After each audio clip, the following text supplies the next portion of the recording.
Right, Assalamualaikum warahmatullahi wabarakatuh dan salam sejahtera. Okey, kali ni video part yang kelima. Okey, untuk mengetahui part yang kelima ni kita akan menekankan banyak kepada bab entry ya. Okey, sebenarnya bab ni saya dah pernah explain dekat webinar yang sebelum-sebelum ni. So kali ni saya buatkan dia video part by part. So kalau ada yang belum faham lagi, ingat if SNR yang korang marking tu tak betul ataupun korang belum faham apa makna segala SNR, kriteria yang mana yang patut korang mark, kemungkinan besar akan sia-sia sajalah segala apa yang korang mark. So setakat nak mark SNR, AV memang bersepah AV dalam chart. So tolong, kalau belum lagi faham bab SNR, tolong ambil masa untuk belajar berkenaan dengan SNR. Okay, faham? Alright, so bab ni adalah bab entry. Dan bab entry, know when to entry, dan anda perlu juga tahu di mana nak exit. Faham?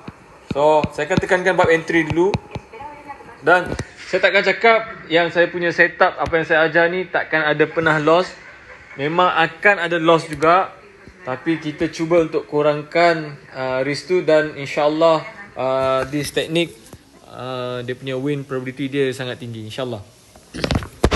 Okay, so part yang kelima, entry korang kena tahu di mana korang nak letak your entry. Faham? So di mana kita nak letak kita punya entry? Ingat, first benda yang kita kena mark adalah SNR.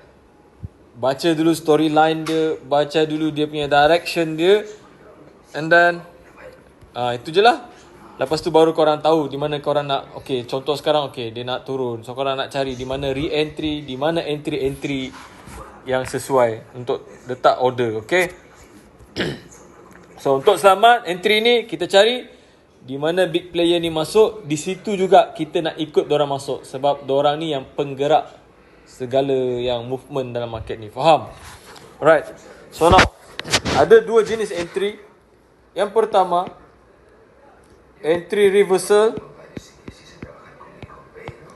Yang kedua, continuation. Okay, satu persatu kita akan fasihkan. Okay, kalau part 5 ni tak cukup, kita akan masuk part 5.1. Alright, kita tak nak paksa, kita tak nak drag terlalu lama video ni. Okay, first reversal. Fahami dulu apa makna reversal ni. Okay, makna entry reversal ni, kalau untuk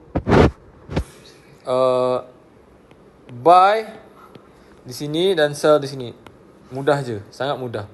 Okay, kalau untuk buy, turun.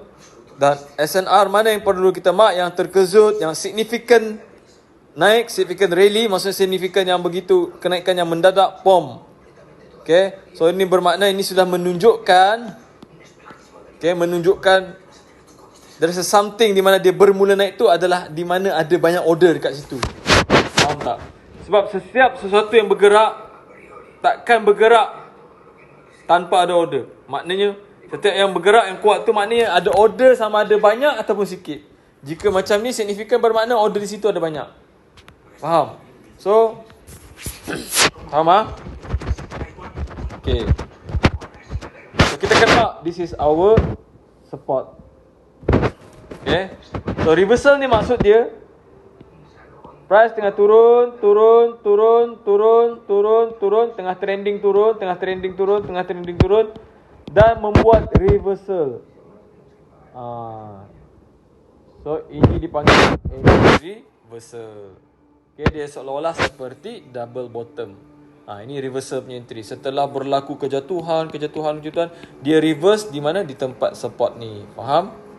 So ini reversal basic je. Okay, lepas tu kalau untuk sell dan berlaku SNR yang kejatuhan, kita akan mark SNR yang sangat obvious. Ingat, obvious ni maksudnya dia je yang pelik, dia maksudnya dia yang king, dia yang apalah, macam-macam yang saya beritahu yang video awal. Saya tak nak explain lagi balik-balik benda tu. Okay, So macam biasa, price naik, begitu kuat naiknya dan tiba-tiba berlaku reversal. Okay, saya pernah cakapkan yang reversal ni dia sangat high risk entry. Dan orang pun tanya, kenapa cikgu cakap benda ni reversal entry ni high risk? Okay, dia sebenarnya bukan tak boleh masuk, memang boleh masuk. Tak jadi kesalahan, okay, faham? Cuma dia high risk disebabkan market tengah trending sell, menguat sell. Tetapi kita nak cuba untuk masuk buy, sedangkan kita menggunakan MetaTrader 4 hanya dalam chart je. Maksudnya menggunakan chart, kita tak nampak belakang tabir chart ni order ada banyak ke tak, apa kita tak nampak. Faham tak? Okay. So now berlaku reversal. Sorry, kat depan sini money has pula. Okay. And then ditakuti apabila kita nak masuk buy di sini, market tengah kuat sell dia break out bawah. Macam saya cakap, lu siapa mau lawan Dragon? Betul tak? Lu siapa mau lawan Dragon? Lu siapa mau lawan Dragon? Sekarang Dragon tengah sell kuat. Market ni trillion, billion, million punya market. Kita siapalah nak lawan? Trend tengah sell, kita nak lawan buy. Tapi kalau ada confirmation di area ni dengan kekuatan apa continuation, nanti itu saya akan ajar strategi ini. Nak cerita sikit lah, kadang-kadang dia menjadi, kadang-kadang tak menjadi dekat sini. Ini reversal punya pukulan. Faham? Sama juga sini, tengah naik, macam baru ni pun ada berlaku semalam kan. Tengah naik, kita sell. Boom, masih lagi nak meneruskan perjalanan dia untuk naik.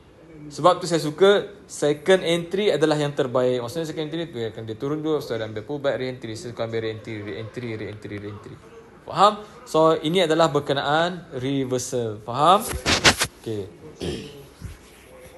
Nak tengok contoh? Okay, contoh.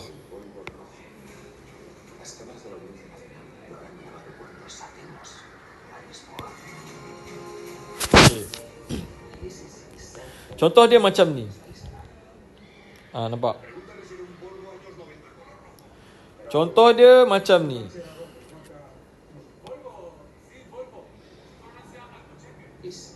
Berlaku kenaikan yang mendadak, very significant, very obvious.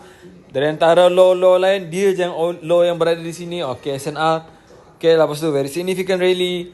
Lepas tu orang tengah tunggu sini hari tu kan, ramai orang nak buy sini. Ramai gila. Jangan tipu saya, ramai gila nak buy kat sini. Sebab tu saya tak menyarankan untuk entry reversal. Tapi tak jadi masalah. Tak ada larangan. Boleh saja untuk buy kalau ada strategi yang akan saya ajar nantilah. Ini basic dulu. Faham? So inilah akibatnya. Bila orang buy sini, dia break out dan dia melakukan continuation untuk turun pula. So this is reversal. Contoh yang begitu senang lah untuk nak kita nak borak benda ni, apa yang saya maksudkan tu. Sama juga di sini.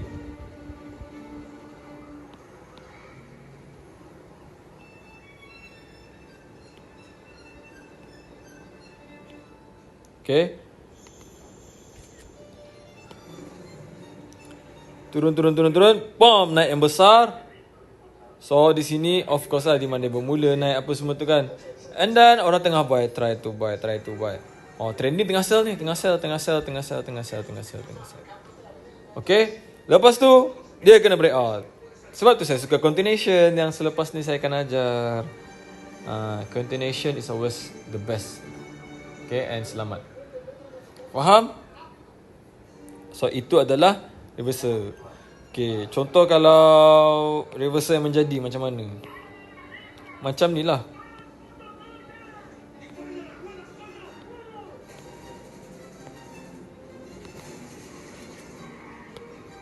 Okay, dia macam ni. Turun. Boom, naik mendadak. Lepas tu ada miss, dip, makin dip. Kalau dalam bahasa SND apa, fail to return lah. And then lepas tu dia tutup. Boom, di sini berlaku fade out, seolah-olah dia seperti apa, nak turun, orang kena manipulate. And then the boom, naik. Ini dipanggil reversal. Kalau dia punya cantik punya lukisan macam ni lah. Turun, naik, boom, pam. Okay, ini yang saya masukkan. Bila terjadi, dia jadi macam ni, reversal. Okay. Selepas reversal, pasti ada continuation. Itu selepas ni. Okay. Tapi ini, what if kalau dia breakout? Sebab saya suka continuation di sini. Macam tu. Ini contoh reversal lah. Ini saya campur-campur. Sorry ya. Okay. So, faham? Faham semua? Okay, baik. Bagus. Good. Good นะครับ Cakap banyak kaliครับ Okay. So, ini pun boleh dipanggil reversal juga. Okay. Boom. Turun. Net. Boom. Okay. Secara simple dia bentuk macam ni. Macam ni lah. Faham? Okay. So, ini adalah salah satu dipanggil apa nama ni, reversal. Okay. So this one, zoom out je. Yang kau zoom in tengok sebiji-sebiji candle buat apa? Sebiji. Bolehkah sebiji ni merubah segalanya? Kita zoom out the chart macam ni. Kita deal dengan price. It's all about the price, man. Okay, it's all about the price, baby. Come on. Okay, lepas tu turun, pam, datang balik sini, nampak?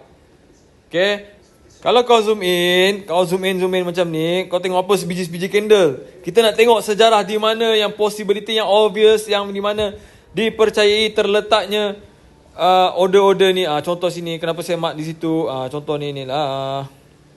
Nampak? Turun, boom, naik. Bye. Ini reversal. Salah satu itu reversal. Okay, faham? So that is reversal punya video dulu. Okay, satu persatu korang hadamkan.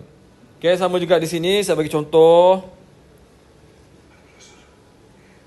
Boom, mendadak turun and then dia datang balik and then turun. And boleh jadi juga sebenarnya tepang dari sini dan macam tu. Dia break out. So reversal is high risk, tapi if with right knowledge, insyaAllah boleh cover this reversal. Macam mana? Nanti saya ajar dalam reversal tu. Tengok confirmation lagi apa semua. Contoh macam ni kan, kita dah mark kat sini. Saya selalu cakap kat student saya yang personal coaching, apabila sampai sini, kalau tak ada seller masuk, jangan dulu masuk sell. Dulu siapa Molon Dragon, macam tu. Biar dia turun dulu sikit, ambil second entry. Contoh saya suka entry reversal macam ni tau. Ini reversal, dia sampai sini kan. And then turun mengejut. Oh, ini apa? Ini pun SNR juga. Lepas tu reversal, dalam reversal ada reversal. Macam tu. So ada continuation lagi di sini. Okay, so ini adalah reversal, dalam reversal. Faham? Okay, faham tak faham? Okay, bagus. Well done semua. Sama juga macam ni. Lepas tu datang sini tengok confirmation. Di mana cikgu? Di bawah lower time frame lah. Takkan kau pergi daily one. Pecahkan time frame tu biar nampak pecahan candle, nak tengok apa, ada seller, ada buyer ke tak dalam ni. Faham? Tapi cikgu, kalau tak ada buyer apa semua macam mana? Macam tu lah. Kena tunggu biar dia naik, kau ambil re-entry. So, jangan terlalu memaksa diri kita. Kalau tak nampak. Cari yang kita boleh jelas, yang lebih mudah lah untuk trade. Okay? So, sama juga seperti yang ni. Okay? It's supposed to be macam ni. Boom. Jatuh mendadak. Nampak? Dia break out kan? Sepatutnya nak sell macam ni. Betul tak? Sebab dragon tengah buy. Lu lawan mau sell. Lu siapa lawan dragon? Dia macam tu. Okay? So, itu sajalah untuk part 5. Dan selepas ni saya akan masukkan part 1. Okay? So, selo-selo belajar. Okay? Yang daripada Indonesia, Singapura, Brunei, Malaysia. Okay? So, kita santai-santai. Sama lah ni macam ni. Apa terjadi. Okay. Ni yang orang gila-gila dengan reversal ni. Kena break out, ambil pullback. Ini continuation punya setup, bukan reversal. Kalau reversal dia macam ni. Faham? So itulah sajalah. Alright. Selamat menonton video ni. Ulang dan ulang lagi. Jangan malas. Kalau malas back kau berhenti trading. Faham?